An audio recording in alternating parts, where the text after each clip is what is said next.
Now, US President Donald Trump says Russian leader Vladimir Putin has warned him that he would in fact seek revenge for Ukraine's stunning drone attack on Moscow's bomber fleet, adding that the Russian leader was not ready for any immediate peace. Putin had earlier appeared to rule out a ceasefire or any direct talks with Ukraine, and Trump said that he held a call with the Russian president that lasted for close to 75 minutes. In a social media post, the US president said that Putin did say, and he said it very strongly, that he will have to respond to the recent attack on the Russian airfields. Trump added that while it was a good conversation, but not a conversation that will lead to immediate peace. The Kremlin described the call as positive and productive, adding that Trump had told Putin that Washington was not informed in advance about the drone strikes. Just ahead of the call, Putin had ruled out any comprehensive ceasefire with Ukraine. Putin warned that Kyiv would exploit any fighting pause to rapidly rearm and strengthen its military position. They are asking for a summit meeting, but how can such meetings be held in these conditions? What is there to talk about? How can we negotiate with those who rely on terror?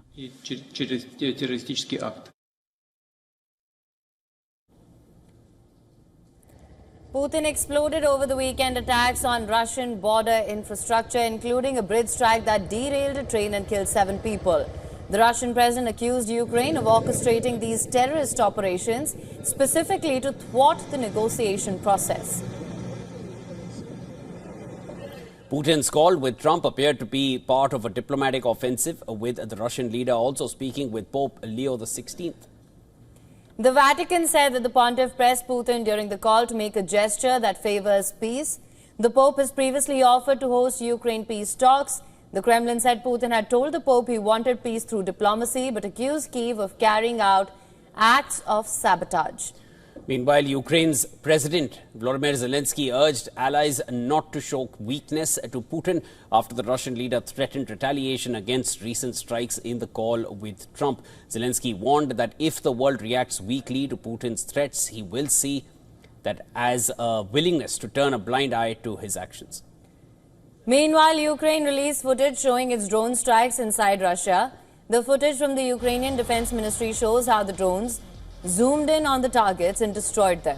Ukraine's Operation Spiderweb targeted 4 key air bases and claims to have destroyed around 40 heavy bombers by smuggling trucks of first-person view drones deep inside Russia. Among the destroyed planes were the rare Russian A-50 spy planes damaged in Ukraine's Operation Spiderweb. U.S. Special Envoy for Ukraine Keith Kellogg has issued an urgent warning that Ukraine's Operation Spiderweb risks triggering unpredictable and potentially catastrophic responses from Moscow. And I'm telling you, the risk levels are going way up.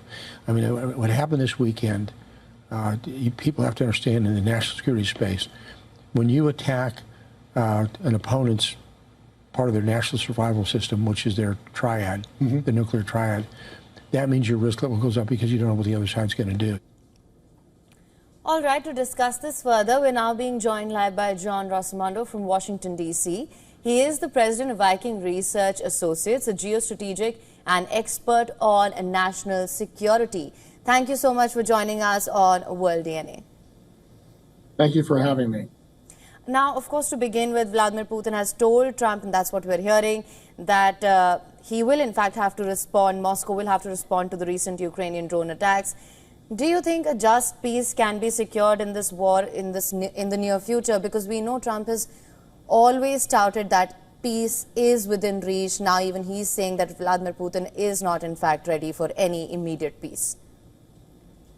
Well, I think if you look at what Vladimir Putin has done over the recent weeks, he's launched attacks that have gone after civilians. This attack by the Ukrainian intelligence against bomber bases across Russia doesn't constitute a terror attack, because we don't have indiscriminate attacks against unarmed civilians. You have an attack against a central part of Russia's nuclear deterrent, but as General Kellogg said, you never know what the other side is going to do.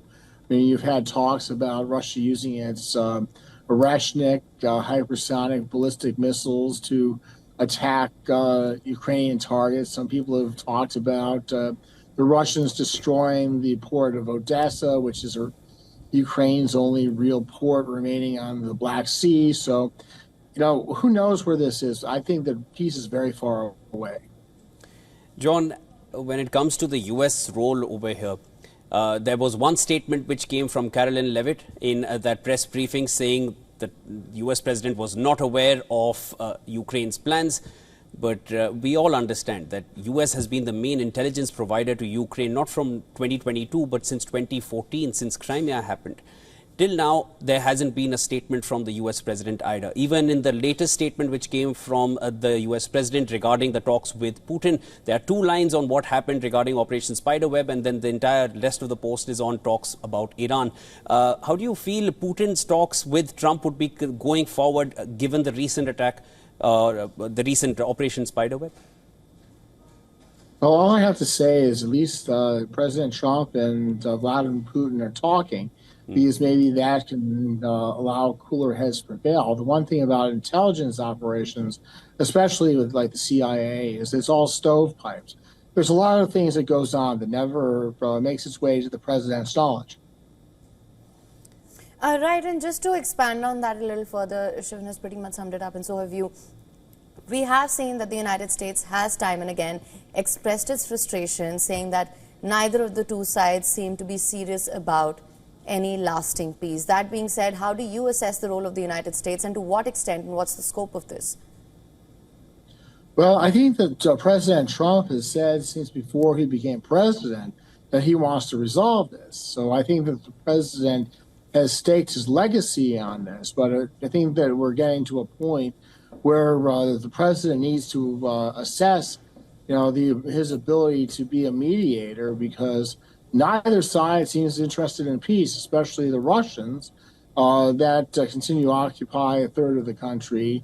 You have Ukrainian, largely symbolic attacks against Russian military assets. You have the attack today against the Kursk Strait Bridge that the Russians use to resupply their forces in Ukraine, and these attacks. So I think that we're very far away, and President Trump really needs to assess his ability to be an effective mediator.